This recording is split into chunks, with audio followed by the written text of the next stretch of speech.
उत्तराखंड के पिथौरागढ़ में इस वक्त हम मौजूद हैं पाताल भुवनेश्वर गुफा के सामने। इस गुफा की खासियत यह है कि ये त्रेता युग में मौजूद थी, उसके बाद द्वापर में भी इस गुफा का उल्लेख मिलता है और इससे पहले कलयुग की अगर बात करें तो 822 में शंकराचार्य जी ने इस गुफा को खोजा था। उसके बाद चंद राजाओं को इसकी जिम्मेदारी दी गई, जिन्होंने भंडारी परिवार को इसकी देखरेख के लिए नियुक्त कर दिया। और अब टीवी ट्यूब अमेजिंग वर्ल्ड इस वक्त गुफा के मुहाने पर है। ये गुफा करीब 90 फीट नीचे है और नीचे करीब 130 स्क्वायर मीटर का एरिया है, जहां पर तमाम कलाकारियां प्रकृति ने रची हुई हैं जो कि इस गुफा के अंदर मौजूद हैं। चलिए एक छोटी सी झलक देखते हैं कि इस पाताल भुवनेश्वर की गुफा में आखिर क्या है और किस तरह से हमारे पुराणों से वो जुड़ा हुआ है। चलिए एक लंबी गहराई की तरफ चलते हैं। यहाँ पर जगह जगह जंजीरें लगा दी गई हैं जिससे कि लोग नीचे जाते वक्त फिसले नहीं। एक अलग ही यहाँ पर रचना है, एक अलग ही दुनिया है जो कि इस पाताल भुवनेश्वर की गुफा के अंदर मौजूद है। उत्तराखंड के पिथौरागढ़ में गंगोलीहाट कस्बे से करीब 14 किलोमीटर दूर ये गुफा मौजूद है। इस वक्त हम 90 फीट गहरी इस गुफा में आगे बढ़ते जा रहे हैं। कुछ लोग यहाँ पर घबरा जाते हैं, लेकिन यकीन मानिए, जो लोग यकीन करके इस गुफा को अंदर जाके देखते हैं, उन्हें प्रकृति का रचा हुआ एक ऐसा नज़ारा यहाँ पर दिखता है जो कि अद्भुत कहा जा सकता है।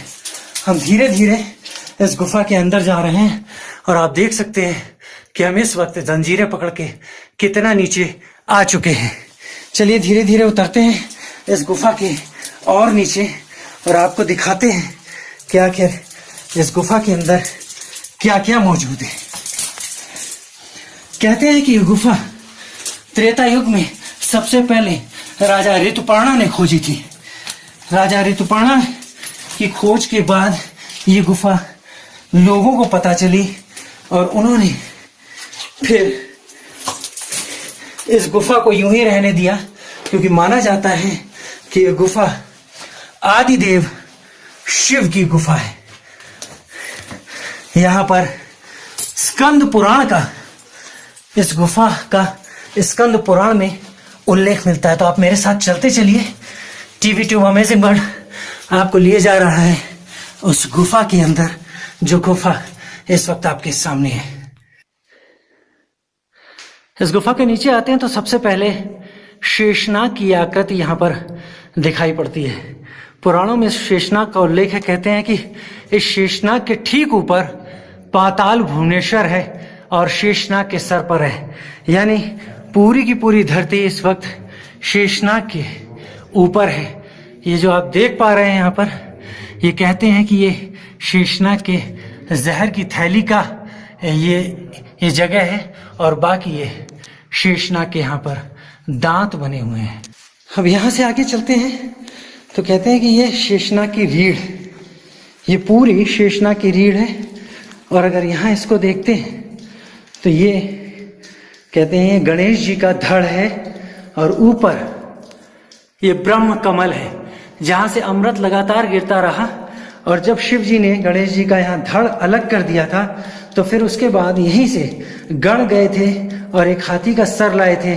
तब तक के लिए इस धड़ को जीवित रखने के लिए ये ब्रह्म कमल लगातार अमृत गिराता रहा था। अब गुफा का ये हिस्सा भी अपने आप में खास है।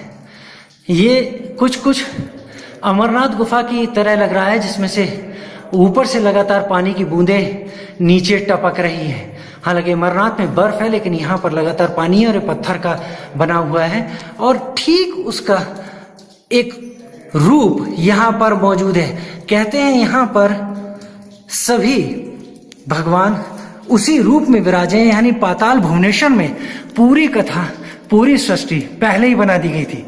ये जो लिंग आप देख पा रहे हैं, ये करीब करीब अमरनाथ के शिवलिंग जैसा है। हालांकि वहां पर उसके ऊपर बर्फ जमी हुई होती है।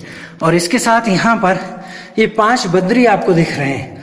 यहाँ विष्णु है, कुबेर है, लक्ष्मी है, गरुड़ है और ये यम है। तो ये 5 बद्री हैं और इसके साथ यहाँ पर ये केदारनाथ जी का दर्शन आपको दिख रहा होगा। ये ठीक उसी तरह से पिंडी रूप में है जैसा असल केदार में है। पाताल भुवनेश्वर की इस यात्रा में टीवी ट्यूब अमेजिंग वर्ल्ड अभी आपको इतना दिखा रहा है। दूसरे अंक में आगे की और जानकारी देगा। देखते रहिए, लाइक करते रहिए, सब्सक्राइब कीजिए टीवी ट्यूब अमेजिंग वर्ल्ड।